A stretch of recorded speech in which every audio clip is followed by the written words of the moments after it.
Sorotan selanjutnya datang dari Raja Ampat. Saudara, Bupati Raja Ampat mengimbau pemilik homestay agar tidak mengantar wisatawan ke beberapa spot wisata yang berdekatan dengan aktivitas pertambangan. Langkah ini diambil oleh pemerintah Kabupaten Raja Ampat untuk mengantisipasi adanya gejolak keamanan yang terjadi dan juga memastikan agar wisatawan aman. Sambil pemerintah melakukan pendekatan terhadap masyarakat, pemilik hak ulayat yang terdampak penutupan aktivitas pertambangan nikel. Edukasi terus dilakukan kepada masyarakat setempat. Ini kita harus tidak ada padanya lagi. Jadi saya juga tadi sudah himbauan kepada Kepala Dinas Pariwisata untuk sementara tolong sampaikan kepada pengusaha wisata, terutama pengusaha homestay. Nah, jangan dulu izinkan tamu turis ke wilayah-wilayah ini dulu, karena kita tidak takutnya ini masih panas, semua udara juga masih mendidih, akhirnya mereka bisa lakukan hal-hal yang tidak kita inginkan kepada para pengunjung wisata itu.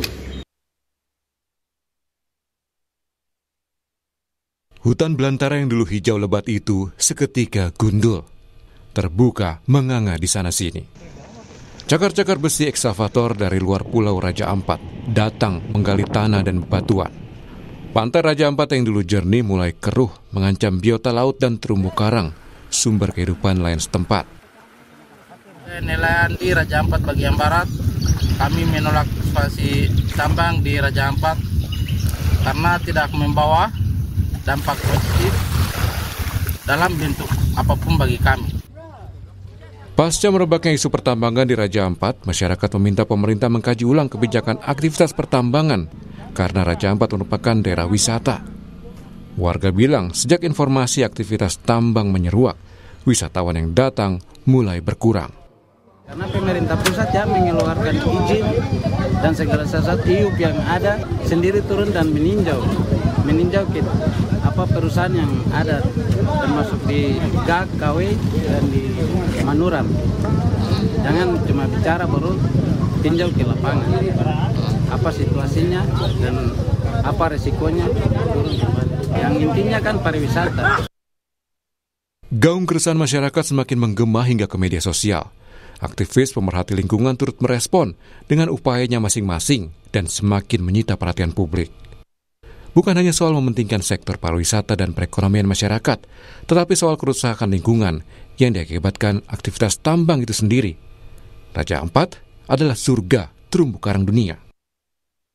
Undang-Undang Nomor 1 Tahun 2014 tentang pulau-pulau kecil tidak diperkenankan adanya pertambangan di pulau-pulau kecil gitu. Jadi ini membuat kekeliruan seakan-akan kalau dia tidak pariwisata boleh, padahal bukan itu. Intinya adalah kegiatan pertambangan mineral dan batu bara tidak boleh dilakukan di pulau-pulau kecil. Dan saat ini kita juga bahkan bisa melihat sedimentasi yang terjadi di sekitar pesisir pulau-pulau yang ditambang di Raja Ampat, terutama di Pulau Gak dan di Pulau KW. Artinya secara kasat mata kita bisa melihat kerusakan lingkungan secara langsung yang terjadi di Raja Ampat. Merespon tudingan merusak ekosistem, PT GAK Nikel mengklaim pihaknya sudah membangun tempat reklamasi khusus.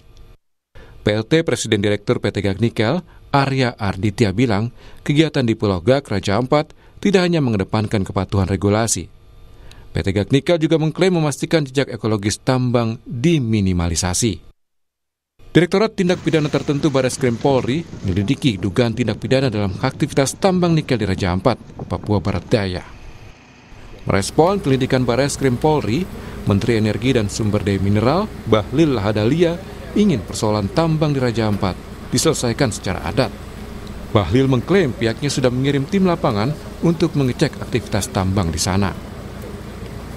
Saya pikir nanti coba kami akan komunikasikan secara baik-baik dengan pihak kepolisian, para penegak hukum, untuk agar bagaimana caranya bisa kita selesaikan secara adat Papua, ya. Karena kemarin kan sudah kita tim sudah turun, sudah mengecek.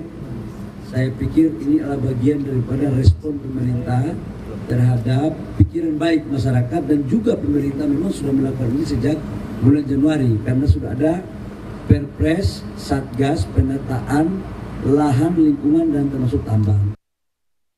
Polisi turut mengawal kebijakan pemerintah terkait perizinan pengawasan aktivitas tambang di Raja Ampat. Kapolda Papua Barat Daya Brigjen Gatot Haribowo bilang polisi akan melakukan edukasi ke warga setempat, termasuk menyerap aspirasi soal dampak dan hasil penambangan nikel di sana. Satu persepsi menindaklanjuti, follow up apa yang sudah menjadi kebijakan pemerintah pusat di Bapak Presiden untuk beberapa perusahaan-perusahaan yang sementara mau mengajukan izin, ini masih didalami dan seperti disampaikan juga oleh Bapak Menteri kemarin, ada beberapa hal yang mungkin harus ditinjau ulang. Tentunya melalui Polres setempat kita juga berharap untuk nanti melakukan edukasi lah apa yang menjadi kebijakan pusat dan tentunya aspirasi dari masyarakat lokal juga yang tentunya ini yang mendapatkan dampak positif dari adanya perusahaan tersebut, itu juga akan kita berikan pengertian lah. Kini publik menanti apakah langkah pemerintah saat ini sebagai jawaban mutlak penyelamatan lingkungan di Raja Ampat sebelum penyesalan besar karena dampak kerusakan lingkungan selalu masif dan permanen. Tim Liputan, Kompas TV.